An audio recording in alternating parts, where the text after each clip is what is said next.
So you've been told that you're stuck with the gift of administration. It's just not true.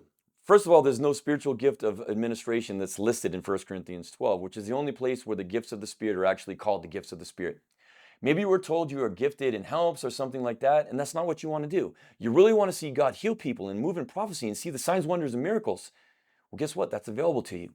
If that's you, you're one of millions of believers who have fallen into a lie that you're limited to just one gift.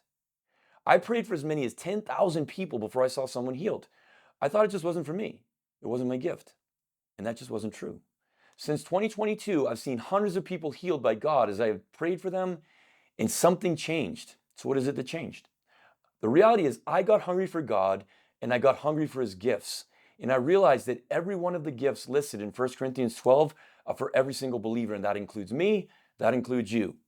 Then I started to walk out my faith very deliberately in a specific way, and God responded.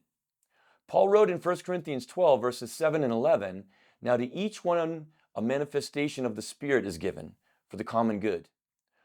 All of these are the work of one and the same Spirit, and He distributes them to each one just as He determines." Read it in your Bible for yourself. See, Paul wrote that God distributes the gifts, plural, to each believer, also plural, as God determines there is a need.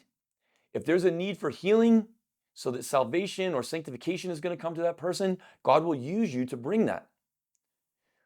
You're told, commanded even in 1 Corinthians 12, verse 31 and 1 Corinthians 14:1 to eagerly desire the gifts of the Spirit. We're supposed to be hungry for this stuff. God isn't going to tell you to eagerly desire something that you can't have. Does that really sound like the God that you know? Does that sound like Jesus? In Acts 2, Peter was quoting Joel 2 and prophesied that even on my servants, both men and women, I will pour out my Spirit in those last days and they will prophesy. He was talking about the last days and explained that those last days were the days that he was living in that moment as the Spirit poured out on Pentecost. And guess what? We're in those last days even right now. So here's what we can do. First of all, you got to want it.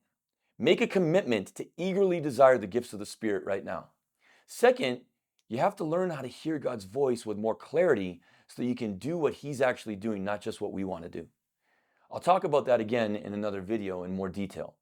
It takes some work and takes a little bit of time, but you can learn to hear God's voice really clearly. If you're hungry to move in the gifts of the Spirit and to see people come to faith, it starts with getting better at hearing God's voice. If that's you, keep watching and hit that button for more.